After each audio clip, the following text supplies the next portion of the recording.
It's time. I know. You guys want to see it. Who made it to the playoffs?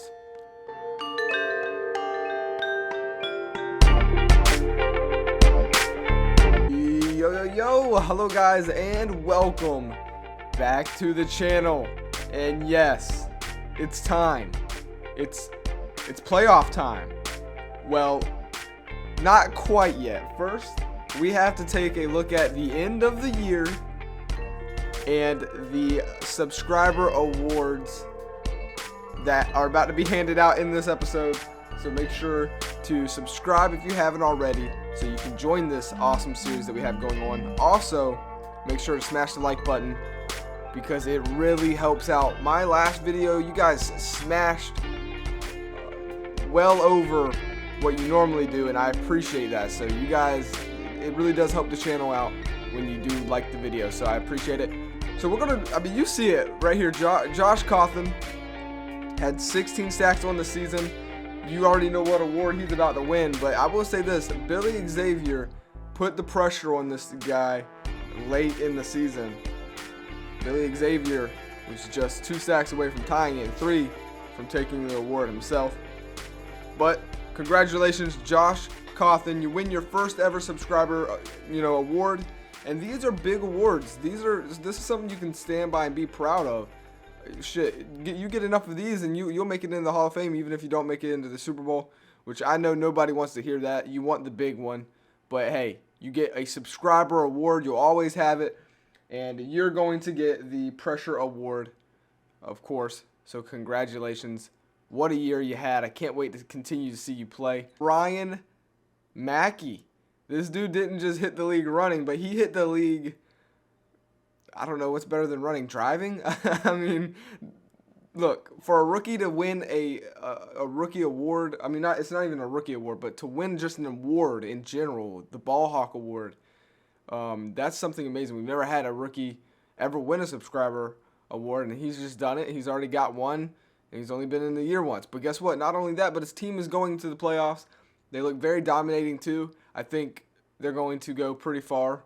I don't know if they'll go all the way, but there's a lot of teams in the NFC that are strong, and I think this is one of them. So congratulations to none other than the rookie Ryan Mackey. The next award, the Tackle Machine Award. Who had the most tackles as far as subscribers go in the league?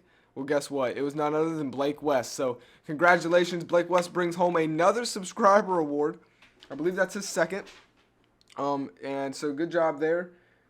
He's a beast. We all know he is a beast, and he continues to show it. Now, moving over to the offensive side of the ball, we'll start off with the Hands Award, or Best Catcher Award. Well, it's going to none other than Tyler Higginson. I feel like he's gotten it before, if I'm not mistaken. I think every year it's been a Minnesota's wide receiver. Between him and, what's his name? Crap, I can't even remember. But Tyler Higginson, you do end up winning it. You deserve it. Let's see. You had your first ever, well, not your first ever, but you had your first game season where you were over 1,000 yards. This year you played the best you've ever played in your career. You did better in receiving total, and you also caught the most touchdown passes. The best rusher in the MFL, Metro Football League, goes to none other than Caleb Goins. Once again, 3 years in a row, my man. And every single year you've deserved it. You've earned it. I will say this. Zach Keiser is getting closer and closer to taking that as well.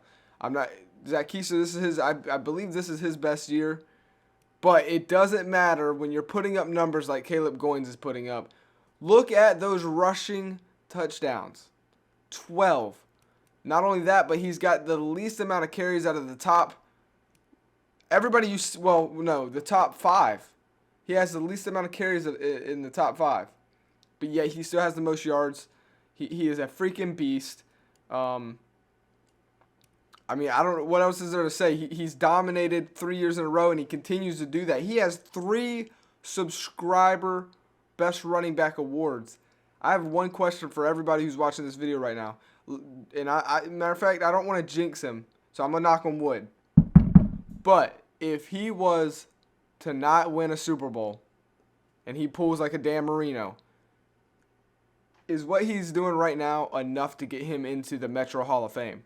At the end of every Madden, we will be inducting a couple subscribers into their characters into the Metro Hall of Fame, and they'll be forever remembered in our channel history, basically.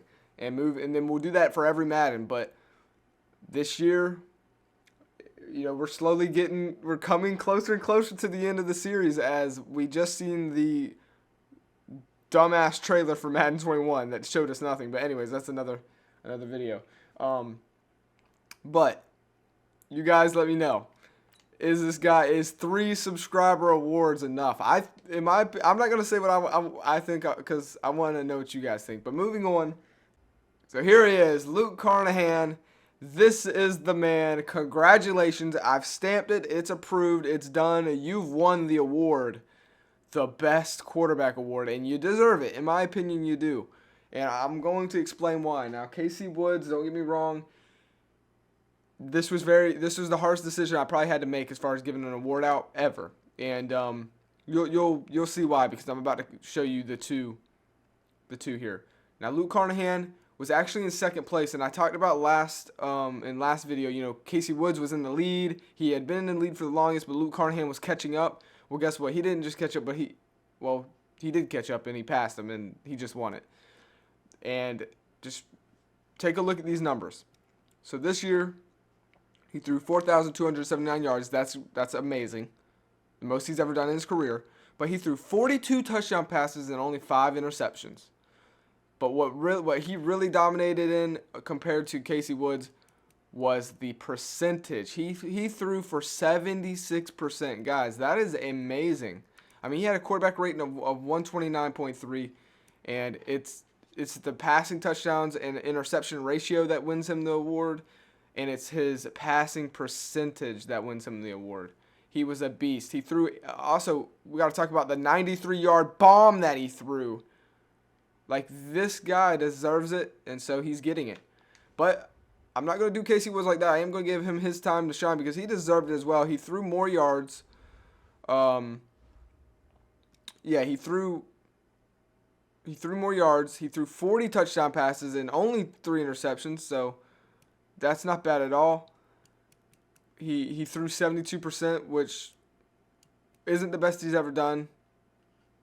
Well, he didn't really start in 29, but in 30, he averaged around the same year, basically. He got a little better with his passing touchdowns, a little better with his interceptions.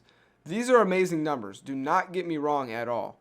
And I really thought that he was going to end up winning this, but I just cannot pass up the numbers that Luke Carnahan gets. So, Luke Carnahan, he wins the best subscriber quarterback award, and that's that. So, moving on really quick, I want my little bit of time to shine because I will say this. My job is on the line. If you guys didn't know, I actually got a job halfway through the season as a head coach for the Atlanta Falcons, and, well, I don't even think I won. I won like 2 games, 3 games. But, yeah, there I am. I am the worst quarterback in the league right now. I'm 4-8. You can see I only coached 12 games, right? So, I wasn't there for the whole year. I won 4, lost 8 with the team I was given.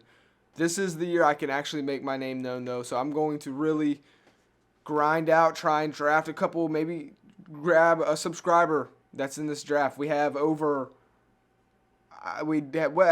over 8. I know that much. We have a lot of subscribers joining in, so I'm pretty excited. Maybe I can snag one of them up. But we're not going to look into the draft. I know a lot of you guys want to see the draft. Don't worry. There's going to be a draft video. You'll just see it when we get there. But, like, look at this dude. How does this guy still have a job? 29 wins, 50 losses, dude? Get this guy out of here. I'm not going to be that bad. But, yeah, just in case, you guys wanted to see the head coaches, we can show the head coaches a little bit of love. Maybe one of the subscribers who retires turns into a head coach later in the series. Who knows? But yeah, here's the head coaches. There's still some real ones in there. There's some other characters as well. One thing I do hope in next Madden, we don't get the same names. I'm pretty sure I've been seeing this name for the longest time. Demetrius Turner. I don't want to see his name every single year of Madden. You know, like, come on. Anyways, we're going to move on from that. Now it's time. I know you guys want to see it. Who made it to the playoffs? Well, I had to save this because I don't know either. I wanted to save it to see exactly who made it. First impressions together. We're gonna find out by looking at the standings, because every team that's made it to the playoffs should have a letter next to their team name. So here we go. Taking a look at the NFL. You know what? No, we'll do it like this. No, we're gonna do it like this. Yeah, AFC. Here we go. Well, I see the Miami Dolphins. First off, it's the Pittsburgh Steelers, the Indianapolis Colts, trying to have that second run. We knew they were going to end up making it, but Miami clinches it as they went on an 8-win streak. Not to just note that, but they are the best team right now. As far as win streaks go, they've won 8 in a row. Holy crap. They were 2-6, guys. 2-6. They're now 10-6. I've never seen that. That's crazy. Let's hope it wasn't all for nothing when they go into their into their game. Next up, you got the Houston Texans finally making it, I believe, for the first time. We have some subscribers on there. The Los Angeles Chargers, and here's a little fun fact about the Los Angeles Chargers. In season number 1, for all my new subscribers here, the New York Giants had a quarterback who went by the name of Raylan Brown.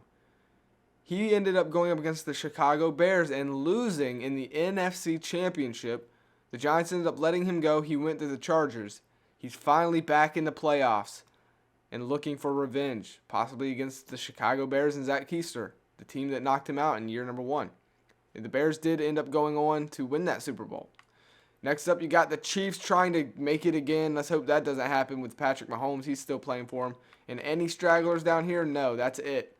That is it. Raiders and Jamie Bell, you end up finishing 5-10-1, but maybe in this draft they can try and get you some help out there. But yeah, that's it. That's the AFC teams that I wish would have made it. I would have liked to see the Ravens make it, maybe. The Jaguars would have been nice to see. And the Browns, they have a lot of rookies on their team. I think they'll be a threat next year, hopefully. But then again, it's Cleveland, so you never... I don't know. But yeah, I think if I had to pick one team I would have liked to see, it probably would have been the Ravens. I would have replaced the Ravens with the Chiefs. The rest of this is something crazy to note. We're about to have to watch a lot of games because there's a subscriber on every single team except for the Chiefs. There's a subscriber on every single team except for the Chiefs, guys. Moving over to the NFC. It's the Seattle Seahawks making it, finishing 13-2-1. They have a lot of subscribers, but look at the Bears right under. They ended up they were kind of like a mediocre team they were battling for playoffs, but then they really started dominating at the end of the year, and that's when you really want to start dominating. They won 6 games. They're on a 6-game win streak. You can kind of compare them to the Dolphins. Could you imagine getting a Bears versus Dolphins Super Bowl? Now, I know all these other subscribers, they don't want to hear that shit. You know, they're like, hey, no, it's going to be my team, and I love that. That's good. But that would be an amazing Super Bowl. And we can't not talk about the Minnesota Vikings. They finished with the same record. Yeah, they're on a 2-game losing streak, and they got their butts whooped by the Bears. But a 12-4 record is a respectable record. You have to respect that in this league. It's hard to get those kind of records, and these teams have done it. So Minnesota Vikings and the Bears go. If that's a rematch, dude, that's going to be a very good one in the playoffs. I don't know. Moving on, the Arizona Cardinals, and I think Hooten has really shut a lot of people's mouths up, but again, you also got to thank his defense for that. You know, he's had a good defense to play with, but also he's got that rookie wide receiver Troy Smith out there who's a beast. And this is a good team. And I just noticed that you guys probably seen it before me, but the Cowboys did make it. barely squeezing in there, dude. They made it. Oh my goodness. At a 10-6 record, they had to win their last game of the season. We simmed it, and they won it. I think if they lose that game, they lose out off the playoffs. But they end up winning it. Wow. Honestly, I think this is awesome. We got the Cowboys, the Cardinals, the Bears, the Vikings, the Seahawks in the playoffs.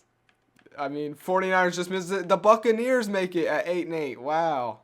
And that should wrap it up for, yeah. So that's kind of disappointing for me because as a head coach, because we had a chance to make it to the playoffs. All we had to do is play better than 8-8, and we couldn't do that. That actually kind of sucks. We should took advantage of the weak division. But anyways, I will say if there was one team, actually, I think, yeah, on the NFC, there's nothing but subscribers. There's not a team that doesn't have a subscriber on it. That's amazing. We have really grown. This series has really grown. There's a lot of subscribers all over the place. I think I really would have liked to see the 49ers in there. I think if I could have, add another team, maybe replace the Buccaneers because they have a lot of older subscribers. They already made it to a Super Bowl once, and in my opinion, man, an 8-8 team does not deserve to go in. But that's how the sport works, 49ers, even though it looked like you were next in line, the way the divisions play out, you missed the playoffs, and the 8-8 Buccaneers take your place. That's rough, but there it is, boys. The playoffs are here, and we'll be getting into them in next episode. So you guys let me know what you think. Who do you think is going to go all the way? Oh, I'm not going to. Okay, I got to show you who's playing in the wild card. Oh, my goodness, as I just hit my finger. Oh, yeah, by the way, I'm just going to slip this in. Yeah, I think I broke my finger. Well, it's not broken, but I pulled, multiple tendons in my finger. So I'm basically doing everything with one hand right now. It's actually really bad. It's a very bad. It's not pulled. It's actually tore. The tendon is tore from the knuckle, and so I have it all. It's wrapped up and stuff, and I had to. And anyways, it's bad. Don't ask me how I did it, but yeah. So if the videos aren't as edited as much, that might be why. Or at least if it's slowed down, that's why. Kind of sucks, but gotta roll with the punches.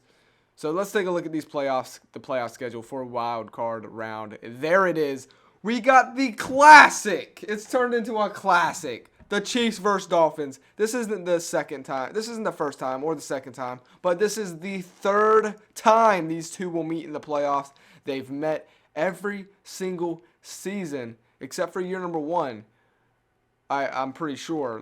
These two have met. This is a classic game. Holy crap. Then you got the Cardinals versus Cowboys. Holy shit, that's about to be a banger. You got the Texans versus Chargers.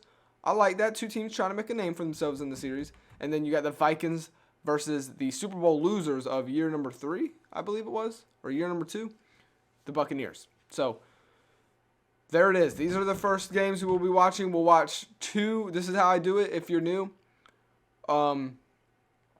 We'll have 2 parts in every postseason week. So part 1 of the wild card will be the first 2 games on Saturday, actually. Then in part 2, we'll have the next 2 games. And so one video will have 2 games, and then the next video will have 2 games, and then we'll move on to the division. So I'm excited. We'll be watching these 2 games first in next episode, it looks like, as they are on Saturday. And then we'll be watching the 2, in my opinion, the 2 bigger games. The Cardinals versus Cowboys, and then this one. There are no subscribers on the Chiefs. I need Miami to beat them down. Now listen, Miami won the last time in the playoffs against these guys, but they lost the first time they met. This is this is the game 7, basically. That's gonna be a freaking good game. So I'm excited, but you guys let me know what you think, man. If you're pumped, if you're ready. I hope you enjoyed the video, and make sure to let your friends know about the channel so we can grow it, and again, just thank you guys so much for your support. Your comments mean the world to me. So make sure, to keep it clean though. Like seriously, there's some things that, like, when y'all are beefing, man, you cross the line and I'm gonna mute you. I needed to mention that. I probably should make a different video for it, but I'm not gonna keep saying it. I'm just gonna end up start to mute you guys. Like, if I see it, I'm going to do something about it. That's just me. So, I appreciate the comments and stuff. Just be nice, man. You can talk crap, but keep it about football. Don't take it anywhere else. So I appreciate you guys for understanding and just all the support you give. And I hope you guys are having a blessed day. And as always, I'll see you on the next one. Peace.